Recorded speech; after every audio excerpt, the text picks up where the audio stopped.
उन्होंने अगर Balochistan liberation army ने दोनों जगह पर अपने अटैक एक साथ किए हैं तो मतलब उनका कोऑर्डिनेशन बड़ा अच्छा है उसमें। और पाकिस्तान के पंजाबी फौजियों के जनाजे पहुंचना शुरू हो गए हैं। आप ठीक कहते हैं। जो आपकी जो गवर्नमेंट है, शेख राशिद हैं जो आपके होम मिनिस्टर हैं, उन्होंने तो कहा है जो ये दाइश मिला हुआ है इसके साथ टीटीपी मिली हुई है वगैरह। और इन्होंने तो यहाँ तक कह दिया है जो भाई इनके हैंडलर्स अफगानिस्तान में हैं और भारत में हैं। तो ये तो मुझे लगता है इनकी डिफ़ॉल्ट पोज़ीशन लगती है जो भाई जो कहीं कुछ पता नहीं चले। जैसे आपको याद होगा जो पेशावर में भी वो हुआ था उसका 2014 में मेरे विचार से, जिसमें 130 से ज़्यादा बच्चों को स्कूल में मार दिया गया था। और यहाँ पर भारत में उसकी घोर कड़ी निंदा हुई थी, not only at the government level but even at the people's level बहुत ज़्यादा हुई थी। और वो भी फिर उन्होंने बाद में, हालांकि टीटीपी ने इसका जिम्मा लिया था, परंतु फिर उन्होंने भारत की इससे पर मट दिया था। मैं जब पोस्ट कर रहा था ये वीडियो तो कुछ लेटेस्ट न्यूज़ आई हैं बलूचिस्तान में 3 जगह और बलोच क्रांतिकारियों ने पाकिस्तान आर्मी पे हमला कर दिया है। नहीं सर, आप बिल्कुल ठीक कह रहे हैं, लेकिन आपने जैसे बात की कि बहुत सारे हथियार और कई चीज़ें छोड़ गए थे अमेरिकन जब गए थे अफगानिस्तान से, तब की बात सर। तब ये कहा जा रहा था कि जी वो चीज़ें जो है वो इस्तेमाल के काबिल नहीं है, ना प्लेन्स इस्तेमाल के काबिल है, ना दूसरी चीज़ें। हमने बहुत सी ऐसी वीडियोस भी देखी जिसमें तालिबान जो हैं वो झूले झूल रहे हैं, जैसे कहते हैं कि उसके उन पे रस्सियाँ डाल के, ऐसा भी हमने उनको देखा। लेकिन आज यही बात शेख रशीद साहब ने भी कही है कि उनके पास हथियार जो है वो जो अमेरिकन छोड़ गए हैं वो है। लेकिन सर इसका कोई ना कोई हल तो होगा। इस तरह से कैसे देखा जा सकता है? पाकिस्तान का तो खैर नुकसान हो रहा है, और जैसे कि एक गवर्नमेंट का तरीका होता है कि मेरा ख्याल है वो सही नंबर्स हमें नहीं बता रहे। जो खबरें हैं वो तुर्बत एक और इलाका है बलूचिस्तान का जहाँ पे एक ज़ोरदार धमाका हुआ है और वहाँ पे भगदड़ मची हुई है। आर्मी के अड्डे के ऊपर सुना है नेवल अड्डे के ऊपर अटैक हुआ है। विचार से 2011 में हिलरी क्लिंटन जब आई थी वहाँ पर पाकिस्तान में, और अपनी काउंटर पार्ट जो थी हिना रब्बानी खर, मेरे विचार से ये वो विदेश मंत्री थी। और तब उन्होंने कहा था जो आप अपने घर के पीछे अगर आप सांपों को पालेंगे तो ये मत सोचिए जो वो जाकर केवल आपके पड़ोसियों को ही डसेंगे, वो सांप आपको भी डसेंगे।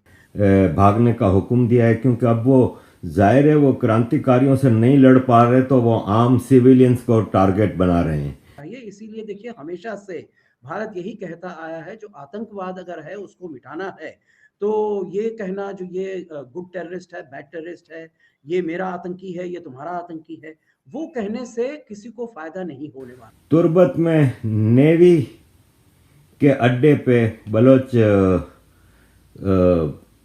क्रांतिकारियों ने रॉकेट दागे हैं और काफ़ी सारे रॉकेट मारे हैं। इसके अलावा बोलान एक इलाका है बलूचिस्तान का, वहाँ भी फोर्सेस के ऊपर हमले हुए हैं और कैच और बोलान में फोर्सेस के ऊपर हमलों में दर्जनों आर्मी के लोग टारगेट हुए हैं और मारे गए हैं। रात 12 बजे बहुत ही ज़बरदस्त हमला हुआ है। तकरीबन 1 दर्जन रॉकेट फायर किए गए जो कैंप में जाके गिरे हैं, फौजियों के कैंप में जाके गिरे हैं।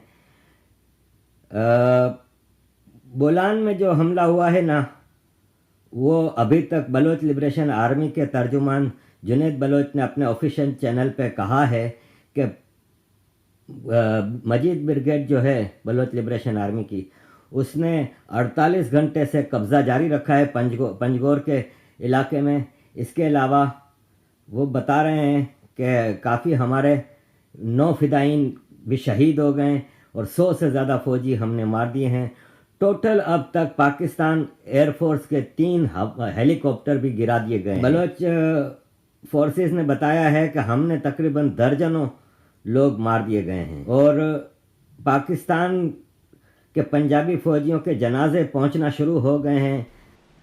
कुछ लोग हैं जो कि बड़े रख रखाव वाले होते हैं, बड़े अपने आप को इज्जतदार कहते हैं। वो कहते हैं कि दुश्मन मरे तो खुशी ना मनाइए, लेकिन मैं ऐसी बातों पे बिलीव नहीं करता।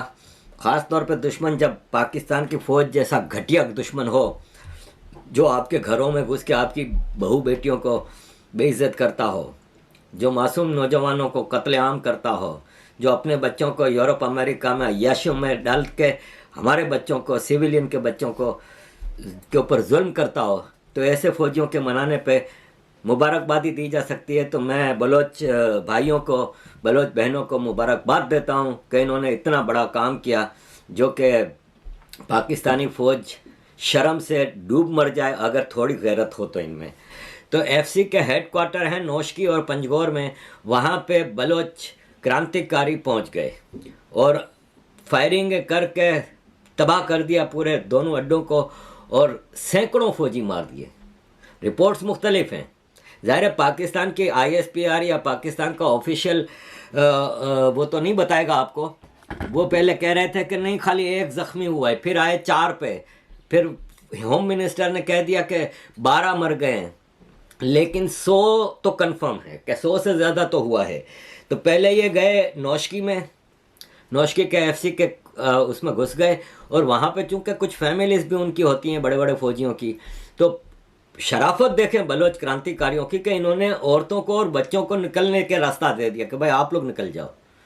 ये पाकिस्तान की घटिया आर्मी नहीं करती ऐसे काम। वो औरतों और बच्चों को तो शील्ड बना के और उनको मार पे उनके साथ ज्यादती करके तो ये सब करते रहे। बांग्लादेश का वाक़या आपके सामने है, जहाँ मिलियन से ऊपर औरतों का रेप किया था इन्होंने। लेकिन ये बलोच क्रांतिकारी शरीफ थे, इन्होंने औरतों और बच्चों को सेफ पैसेज दे दिया कि पहले आप लोग निकल जाओ। इन्होंने वहाँ पे कुत्ते की तरह दौड़ा दौड़ा के एफसी वालों को मारा है, पाकिस्तान आर्मी को 100 से ज़्यादा मारे। फिर ये है जी पाकिस्तान की आर्मी जो कि भारत से लड़ने के ख्वाब देख रही है। कश्मीर आज़ाद कराने की बात करते हैं, लाल किला दिल्ली के ऊपर झंडा लहराने की बात करते हैं। ये बलूचिस्तान में 14 अगस्त को जब आज़ादी की परेड होती है, उसमें खाली कोयटा के उस मैदान में जहाँ पे परेड हो रही होती है वहाँ पे पाकिस्तानी झंडा लहरा सकते हैं। वो भी पूरे इलाके का इंटरनेट बंद, मोबाइल सर्विस बंद, ऊपर F-16 घूम रहे होते हैं। ऐसे में ये झंडा लहरा सकते हैं। ये लाल किले की बात करते हैं। ये बलूचिस्तान लिबरेशन आर्मी ने ये प्रेस रिलीज इशू की है जिसमें ये साफ कह रहे हैं कि बलोच लिबरेशन आर्मी मजीद ब्रिगेड की नौशकी और पंजगौर एफसी हेडक्वार्टर पर बड़े पैमाने पर हमला, बलोच फिदाई कामयाबी के साथ दर्जनों फौजी एहलकार हलाक करके काबिज फौजी कैंपों में दाखिल हो चुके हैं। बलोच फिदाई कई घंटे गुजरने के बाद भी मजबूत पोजीशन में हैं और पाकिस्तान आर्मी को वो नुकसान पहुंचाया कि ये मुंह दिखाने के काबिल नहीं। और इतना बड़ा हादसा किसी मुल्क में हो जाए ना, और उसका प्राइम मिनिस्टर अगर आउट ऑफ कंट्री हो ना, तो वो भाग के वापस आ जाता है। हमारा प्राइम मिनिस्टर ये हमले के बाद भीख मांगने के लिए चाइना चला गया। ये तो इनका आलम है। अजीज दोस्तों, बात दरअसल ये है कि पाकिस्तान ने फौरन किसके ऊपर मुद्दा डाल दिया कि भारत ने कराया है और अफगानिस्तान से ये सारे ऑपरेट हो रहे हैं। तो अफगानिस्तान में तो तुम्हारे तालिबान की हुकूमत है भाई, तो फिर कैसे ये सब होता है। और अगर ये भारत करवा रहा है तो यार फिर भारत की रॉ इतनी अगर मजबूत है तो again I will come to my point कि यार फिर इतना बड़ा बजट हम अपनी आर्मी को क्यों देते हैं सिक्योरिटी के लिए, फिर हम रॉ को दे देते हैं ठेका, पूरे पाकिस्तान की सिक्योरिटी रॉ के हाथ में दे दो भाई। मसला ये है कि जब आप अपने मुल्क में राइट्स नहीं दोगे, आम आदमी को राइट्स नहीं दोगे, तो फिर यही होगा।